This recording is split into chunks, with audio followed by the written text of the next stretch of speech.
সবাই খুঁজে তার আপন গন্তব্য। এই যে বালুময় মরুভূমি, এখানে কতগুলো নিয়ামত চলছে চলছে। তারা কোথায় থেকে আসছে, কোথায় চলে যাচ্ছে।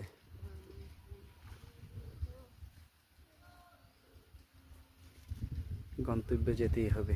কত সুন্দর করে যাচ্ছে। এটা বলছিলাম আমাদের চণ্ডীছড়া।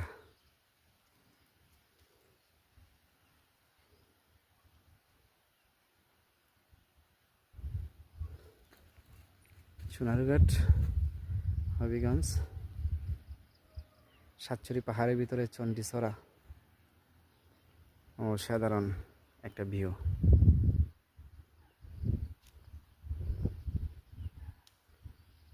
হারিয়ে যাচ্ছে, চলে যাচ্ছে।